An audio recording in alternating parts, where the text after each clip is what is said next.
So at a time when 1984 Orwellian comparisons are used so much when talking about privacy in the U.S. that it's almost become trite, what is the reality? Can Americans expect any privacy, especially in this age when so much of our information is on the internet? Well, going straight to the source for more, I spoke with independent security researcher Sami Kamkar. As a former hacker himself, I asked him just how easy it is to get people's personal information online. Here's what he said. Well, it's pretty interesting. It's actually really easy today, and the crazy thing is it's getting easier and easier every day. Pretty much we hear about all sorts of just kids. And, you know, myself and lots of other people I know just started out as kids hacking into different websites. And it could be, you know, from just a simple computer of a regular consumer, or it could be just huge corporations, governments. And we hear about it all the time in the news today. We do hear about it all the time. So my question is any of our information online, any of our personal information safe? Well, it's hard to give a true answer to that.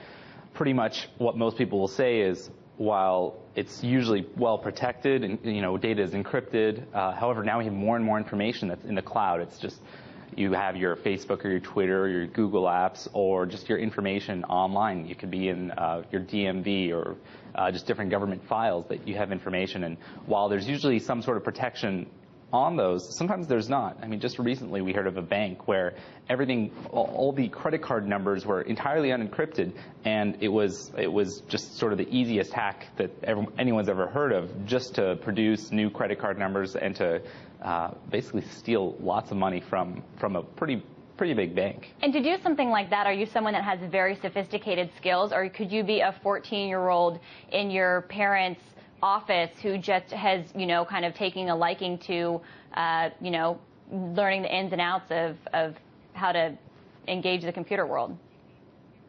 Well, it's pretty interesting. You can go both ways, because we hear about the 14-year-olds who are hacking into government systems, and they can definitely do it.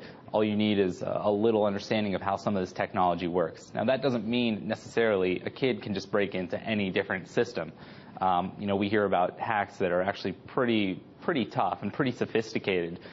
Some even say that governments are behind a lot of these cyber attacks that are happening, and, you know, a lot of people are calling it cyber warfare at this point and cyber terrorism, because it's potentially government-backed hacking that's happening, that's really sophisticated and takes probably a lot of money and a lot of effort, versus the 14-year-olds who could potentially break into a lot of things, and no doubt they're smart to be able to do that. But they're two ends of the spectrum, right? Based off what they're essentially trying to break into. One of the things that you did find evidence of, though, is something having to do with Google. You found that Google Android-based smartphones were sending precise GPS locations and other data back to Google several times an hour. Is that something that's continuing to go on, and what kind of concerns should people have about that?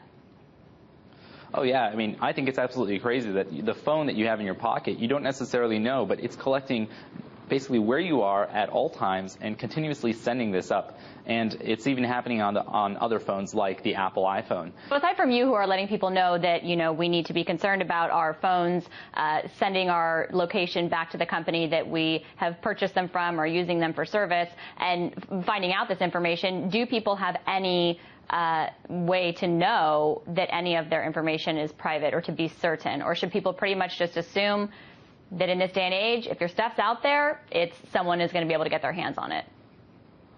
I think you have to make that assumption today. I mean, I can't think of a person who would believe that their iPhone would be sending their information about where they're located, especially after they turned off any sort of location features. I mean, it's kind of crazy to believe that that's the case, but, you know, whether it's a bug or intentional, it's happening in other places as well. So you were never warned that that was happening. I'm not sure how you can make any assumptions about any other data that you have out there. You just have to assume that someone's able to look at that data.